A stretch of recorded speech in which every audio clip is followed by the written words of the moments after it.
So this topic has resurged recently with Riley Dennis making other videos chatting about this shit again. I made a video response way back when to Riley about the whole genital preference thing. And so what I'm going to do this video, because I think it was pretty interesting, is that Marina Shut Up talked about it, and I like Marina Shut Up, and I thought about responding to her. But then Roaming Millenial made a video where she responds to Marina Shut Up, and I was like, you know what? I like Roaming Millenial. I really do, and she's got a nice heart, and I understand it. But this is some silly shit, and I think the whole topic itself is really silly, and that's really what most of this video is going to be about. How the mere act of even trying to debate whether or not you would rather have sex with someone or be in a relationship with someone who's trans is just absurd, or genital preferences. It's absurd, and you'll find out why as the video goes on. So what I'm going to do here, I'm not going to do a full-blown video response. Instead, I'm just going to take certain parts of what Roaming Millenial was saying and just kind of splice it together as accents to what I'm saying, you know, so you guys get a better understanding of where I'm coming from. So let's just start. Oh, but before we start, actually, let me just reiterate, this isn't really like a video response for Roaming Millenial because I think she's terrible or bad or anything like that. I'm not really going to spend any amount of time making fun of her or anything like that, but I just think that, her approach is a bit misguided, and you'll find out why as the video continues. Don't worry. You know, I honestly had half of a mind to spend the next 2 or 3 minutes explaining, you know, the main topic to catch people up, but then I realized Roaming Millenial already did that, so she's just gonna explain it. I'm just gonna. Really strange, but to bring people up to speed, a while back, Riley Dennis, a popular SJW YouTuber, made a video called Are Genital Preferences Transphobic? In it, she pretty much argued that if people don't want to be in relationships or specifically have sexual relations with trans people because their genitals don't match their preferences, like a trans woman not having a vagina or a trans man not having a penis, that might be due to biases against trans people and not really seeing trans women as women or trans men as men. Now, a lot of people took issue with that mentality for what I think are pretty obvious reasons, and a whole slew of response videos were made. Now, there's a fundamental problem with this topic that I think we should all start off with and chat about first. And that is, well, we'll think about it for a second, viewer. Like, what exactly is the purpose of sex? I mean, outside of the fact that it feels good, I mean, sex's intended purpose is to create people. When you try to get a straight person to date a trans person, you create a scenario in which sex is not possible. The principle of sex, which is, you know, reproduction and creating other people, I mean, is the driving force as to why you date someone or why you're attracted to someone physically. I mean, most of the time when you're attracted to someone, outside of any sort of abuse or any sort of trauma, it's because you think that the person, you know, is going to make nice people. Generally, that's the case. Obviously, I mean, it's a general statement. Not everyone's the same, but that's the principal point of having sex with someone. That's the principal point of dating someone, or trying to date someone, or your attraction to another person. So when it comes to this topic of would someone straight, or, you know, would a heterosexual person date a trans person, you honestly are asking the person, I mean, to fundamentally go against the very thing that makes them attracted to the opposite sex to begin with. Sex is not possible. I mean, okay, you can have oral sex and you can have anal sex. Yes, this is true, but the functionality of sex, it goes away when you bring in this topic, when you talk to another person about this, which I think is probably one of the biggest problems of our society. Actually, here's the thing, like, don't get me wrong, like, I'm not obtuse. I know a lot of people don't have sex in order to make people, and I think that's a gigantic problem in our society, that a lot of people do not have this fundamental understanding, or even if they have understanding, they don't carry any weight in the fact that you can make people. I'll save that another topic another time, but honestly, that's the point of having sex. That is the point of your physical attraction to the opposite sex and why you make people. The fundamental aspect of the problem with trans people is that the heterosexual person views them as the same sex as they are. I mean, honestly, asking if it's wrong or whether or not, you know, a heterosexual person should date a trans person is honestly like asking why can't armadillos fly? I mean, it kind of answers itself if you stop and consider the idea. Now, the question is whether or not this is transphobic. Is this a problem? Is this bad? And that's really what we're going to be addressing. But hopefully we all understand why the topic itself is silly. I thought about making my own response video to Riley, but my patrons actually vote on what topics they want to see next on my channel, and it just so happens that that option was never chosen. But lately, the issue of genital preferences and whether or not they're transphobic has exploded way beyond just Riley Dennis. I mean, it was never just Riley talking about this issue, but lately, within the past few months, I feel like the narrative that having genital preferences is the result of transphobic biases has become more and more popular among SJW circles. Marina Shut Up, a contributor to Everyday Feminism, which is everyone's favorite feminist publication, recently made a video about it, and so that's what we're going to be looking at today. My friend Riley J. Dennis made a video about it, which I personally thought was really good. I think she was very careful with her language. I understood what she was trying to say. I didn't misrepresent her words. I listened to what she was saying, and I was like, okay, that makes sense to me. But not everyone gave her the same benefit of the doubt, and I've seen this happen several times with trans women on the internet, where they'll be very careful with their language. They will be specific. They'll say, I'm not trying to force anyone to sleep with anyone. You don't have to be attracted to every trans person. You don't have to sleep with anyone that you don't want to sleep with. But sometimes it's good to look at societal bias and how that might affect our preferences. Now, I'm just going to reiterate what I said here. Because the quandary, I mean, the answer is in the question itself as to the problem of general preferences. And I'll talk about that in a second too. And that is what I already said. The reason why people don't try to date trans people is because implicitly they understand the functionality of sex is not possible with the trans person. I mean, that's just, a really convoluted way of saying that they're not attracted to them because they're not gay.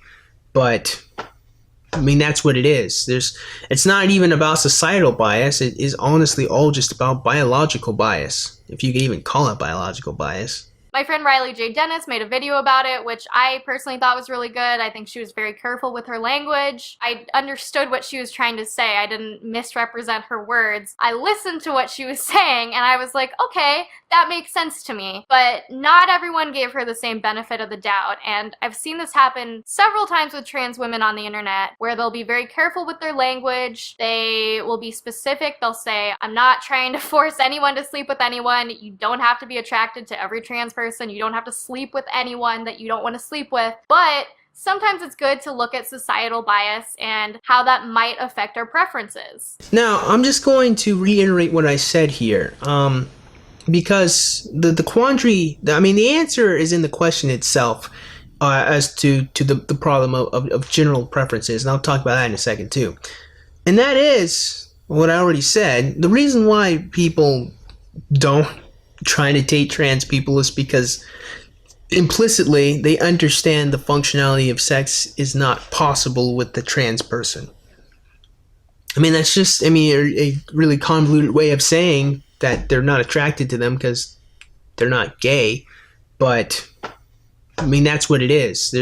It's not even about societal bias. It is honestly all just about biological bias, if you can even call it biological bias. And like Marina was just saying, I think a lot of the people who talk about genital preferences aren't trying to make anyone sleep with anyone else. They just want to talk about and examine the reason why you may not want to sleep with someone else because of their genitals. And perhaps that reason is some sort of bias or prejudice against trans people. Now, I understand what they're saying, and I really don't think that either Riley or Marina are trying to rape anybody or have trans people rape anybody, but I still disagree with them that their position involves no coercion, or at least implicit coercion. I accept the idea that they're not trying to make anyone sleep with any trans people, but what bothers me is that they're trying to make that preference of not wanting to sleep with trans people or having genital preferences indicative of a bias toward trans people. I mean, I personally wouldn't date a trans person, but I don't have any issues with trans people, and I think it's the implication of being called prejudiced against trans people for preferring either vaginas or penises that has upset a lot of people. And this is actually the first part in Roaming's video I have to, I guess, disagree with, for lack of a better word. And it's not really so much a disagreement with, I have a fundamental disagreement with what she's saying, but more I disagree with her approach here. I guess more accurately, what I dislike about this section here is it really sounds like she's trying to explain to these social justice warriors or these trans people how she's not a terrible person or she's not a bad person in any capacity for not being attracted to individuals that have the same genitalia as her. Now, what we said earlier in the video, remember, I mean, there's a fundamental reason as to why people are not attracted to trans people. I mean, obviously, I'm not going to repeat myself throughout the video, but seriously, I mean, come on. I mean, like, come on. Trying to... See, here's the thing. Here's the problem I have here. I'm trying to find the best words to put it in. It seems to me, I don't want to use pandering, because pandering is way too strong of a word, but I mean, it kind of gets the gist. It sounds way too soft of an approach to what honestly should be so goddamn what. Like, the honest response to these trans people, any social justice warrior, complaining about the fact that people are transphobic because they're not attracted to a certain set of genitalia should be so goddamn what. When it really comes down to it, to the principles of humanity and the actual function of sex, it has no bearing and no relevance whether or not someone's feelings are hurt. And I'm going to reiterate this point as time goes on, don't worry, but seriously, like, think about this one for a second. So what if these people call you transphobic because you don't want to date a trans person? When it all comes down to the grander scheme of things, it makes no difference to anyone at all. I mean, it might hurt feelings, sure, but I mean, in the grander scheme of reality, functionally, as society goes on, these people will be fine. These people will be okay. They've got no choice but to be okay. I mean, they can complain about it, sure, but I mean, as long as they eat food and drink water, they'll be fine. Trying to sit here and explain how you are not a bad person because you're normal is just silly to me. This shit shouldn't even be entertained, because functionally it just doesn't even make any sense. I mean, functionally it's absurd. It's like trying to explain why fish cannot live out in air. And it's like these people are saying, yeah, fish should just be able to, just walk around the street.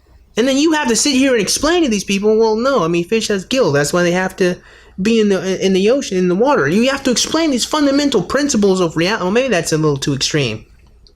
But the basic gist is you're trying to explain fundamental principles of reality to people, and they're upset at the fact that you adhere to this fundamental principle of reality.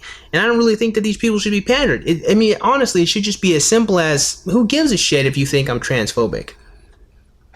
Life continues, man. Like, it's very open-ended and non-coercive. They'll leave room for nuance, and they'll acknowledge the fact that some people are repulsed by certain genitals because of trauma, and that's okay. This is something that came up in Riley's video too. And from what I can tell, SJWs think it's okay to have genital preferences and not be prejudiced, but only if those genital preferences are the result of trauma. Number 5, I'm triggered by penises because of past sexual trauma. That's completely understandable. I've never said that anyone should have to have sex with someone with a penis if they don't want to. If intimacy with someone who has a penis is triggering for you, I would never suggest that you have to do that. Take your time to heal and work through your trauma at your own pace. Just be aware that the majority of people making the I could never date someone with a penis argument are not doing so because of trauma or triggers. I know they're trying to be understanding with this little exception to the transphobe rule, but what they're doing is honestly saying that some people's preferences are more legitimate than others. I don't think that's okay. No one is owed an explanation by anyone of why they're not attracted to a certain set of genitals. We should not be required to explain our sexual preferences to anybody for any reason. I'm sorry, but that's just an extremely authoritarian approach to take to sexuality. No one owes you justification for their preferences. And again,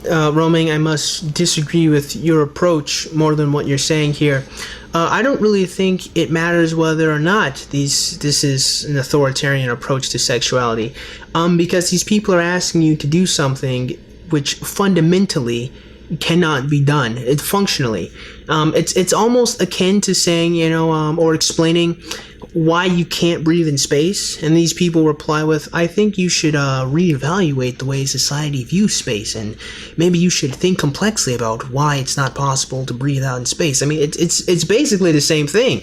These people are asking you to reevaluate. I think the reason why Marina brings up the fact that people's sexuality can evolve over time relates to the fact that a lot of people on the SJW side have been saying that sexual biases like genital preferences or even racial preferences can be unlearned, assuming that if those preferences are the result of underlying, maybe subconscious biases against people of a certain skin color or gender, trans, I don't know. It's thought that if those underlying prejudices are addressed, then maybe the dating preferences against those groups will go away. At least I think that's what the context is. Marina doesn't really go into any further detail, but you know, you guys watch the video. If I'm wrong, let me know, but I think that's what she's referring to. In response to that, a lot of people, myself included, have said, wait a minute, trying to change people's sexual preferences? That sounds an awful lot like conversion therapy. I think the reason why Marina brings up the fact that people's sexuality can evolve over time relates to the fact that a lot of people on the SJW side have been saying that sexual biases like genital preferences or even racial preferences can be unlearned, assuming that if those preferences are the result of underlying, maybe subconscious biases against people of a certain skin color or gender, trans, I don't know. It's thought that if those underlying prejudices are addressed, then maybe the dating preferences against those groups will go away. At least I think that's what the context is. Marina doesn't really go into any further detail, but you know, you guys watch the video. If I'm wrong, let me know, but I think that's what she's referring to. In response to that, a lot of people, myself included, have said, wait a minute, trying to change people's sexual preferences? That sounds an awful lot like conversion therapy. Now, what Marina said was right. People's sexual preferences absolutely change over time, naturally, just based on their experiences and personality. But the reason why what we're talking about is a lot more conversion therapy-y than that is because we're talking about changing people's sexual preferences with a goal in mind. There is a big difference between someone saying something like, hey, I'm into 50 Shades of Grey craziness, and then later saying that, actually no, that was kind of painful and weird. Coming to that conclusion naturally based on their own experiences and, well, this. I heard you're not attracted to trans people. That's a problem. So today we're going to be looking at all the reasons why you might hate trans people. If those reasons are addressed, then of course you will want to sleep with them. If you still don't want to sleep with them, then we can assume you still hate trans people. Can we all agree that those two things are very different? Like, completely different? Why are we trying to change anyone's sexual preferences in the first place, right? I mean, that's a weird thing. Just leave people be. Now, what's really interesting about this section of the video was how it's incredibly accurate, but not for the reasons that Roaming Millenial brought them up. And what I mean by that is, she clearly brought this point up to point out the blaring hypocrisy that these people have, having a disdain for conversion therapy of homosexuals, and yet they're trying to change the sexual preferences of heterosexual people to date trans people.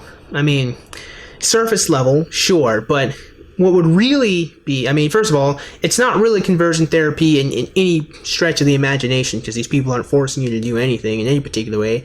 They're not taking you in any camp. They're just asking you to reconsider your notions of society and change them accordingly. Sure, I mean, as we discussed numerous times, functionally that's not possible. However, what really makes it sound as if it is conversion therapy is, in order to reevaluate your biases and reevaluate your sexual preferences, you would ipso facto have to become a homosexual in order to be attracted to trans people. What do I mean by that? Well, I mean, it's kind of blatantly obvious if you catch my drift, but I'll explain it as the video goes on, don't worry. You don't have to sleep with or date anyone you don't want to. However, I do think it's pretty shitty when people repeatedly make video after video talking about how unattractive and unfuckable they find trans women, and they make a huge fucking deal out of it. Like, why do you need to tell people how much you don't want to sleep with them? I just don't understand why this is the hill you've chosen to die on. I don't understand why you've made this your big issue. Hold on, wait a minute. Isn't that like the entire modus operandi of every gay person on YouTube? Just leave it alone. Not today. Just not today. Now, the obvious answer as to why people make these videos is because social justice warrior YouTubers are LGBTQ, I think. That's how that initialism is. They also bring up the topic quite a bit, and so people respond to its silliness. That's kind of begins and ends there. Roaming herself talks about this a lot, but I'm not going to play it because I don't need to. We're just going to keep going. Video, because I think all the points I really wanted to highlight about her video have been highlighted, and I'm about to wrap up anyway, so yeah. So Roaming's video ends with her summarizing what I said earlier in the video, and that is basically the functionality of sex and why it's a thing and why men aren't going to try to date these women. But what's interesting to me is the fact that the whole of the conversation should have been about functionality. She kind of makes it a really small point in her video that she just kind of concludes with. The main crux of her video, however, is more coming from a libertarian standpoint of view, and that is, you should leave people to their own devices to feel how they're going to feel. Now, this is really interesting to me. I don't really understand why she chose this approach to try to appeal to libertarian viewpoint of doing what you want to do and feeling how you want to feel, when in all actuality, it's never been about people's feeling, it's all just been about functionality. Or at least that's what the conversation should have always been about from the beginning. See, here's the thing, which a lot of people really need to grasp and understand, and that is, we were never, ever, ever talking about people's sexual preferences at all. See, the thing is, a preference is something you would rather have in optimal conditions. Like for example, like I prefer Latino women. I don't give a fuck where they come from. I'm talking about Venezuelan, from Chile, Brazilian. I don't care. Puerto Rican, from Cuba. I don't care. Just give me any woman from those regions of the world. Just bring them over, and I think they're beautiful. I think top tier, best looking women ever. I would prefer to be with any Latino woman, okay, if I could. That doesn't mean that I would never date any other woman. If a Japanese woman came up to me and she was like, you know what, Zeus, I really like you. You're really nice. You treat me well. You know, I think you're a great person. Would I date this woman? Yeah, damn skippy, I would date that Japanese woman. Why? Because she's still a woman and she's still nice. The point of a preference, or the principal idea of a preference, is it's something that you would rather have in optimal conditions. It's something that you would pick if you could pick it. If you had options, this is what you would get if you could. That is what a preference is. If you're talking about whether or not you would or you could date someone based on their genitals, you're not talking about a preference. You're talking about a requirement. Remember, the preference is, I would rather have something. If you're saying that I could only be with a woman, I could only be with a man, that's not fucking preference. That's a requirement. You are saying fundamentally, these are the conditions that have to be met or nothing can be done. So the whole conversation of general preferences is a misnomer. I don't even think misnomer is the correct word, but it's not even the major issue here, because you're not preferring anything, you're requiring one thing over the other. So there's just that aspect of it all. But here's the most important thing that I really think is kind of sad about Roaming's video, and this is one of the most important things that a lot of people seem to not be inclined to tell trans people. So I'm going to tell this to you, not because I have any disdain for you at all. I have no disdain. I don't hate you in any particular way. I'm not saying this to hurt your feelings. Oh, it probably will, and I'm sorry. I really am. But someone needs to say this shit to you. And that is this. It does not matter what you do. It does not matter how hard you try. It doesn't matter the amount of facial reconstruction surgeries you go through. It doesn't matter the amount of hormones you take. It doesn't matter what type of clothing you wear. It doesn't matter how your voice sounds. It doesn't matter. To some people, you will never be the opposite sex. You will never be the opposite gender. It doesn't matter what you do. You cannot do it for some people. It cannot be done. And asking these people to reevaluate themselves and to think complexly about something they fundamentally can't do, and that is be attracted to what they perceive to be the opposite sex, it's just not a fair thing to ask for. It just isn't. If you don't think it's okay to say to a homosexual that they should reevaluate themselves and try to change to be straight, then the same thing should be said about heterosexual people and how they view trans people. Now, I completely understand. Look, I understand. I know your response. You're going to say, but trans women are women. And if that is your response, you have missed what I just said. Some people do not view it that way, and you cannot get them to view it that way because of the importance that they put on all of the aspects of sex and sexuality and gender, not just the way you feel. Someone needs to tell you that, so I'm going to be that someone. And it's not to hurt your feelings, it's not to say that you're terrible, but you have to understand you are asking someone to do something they cannot do.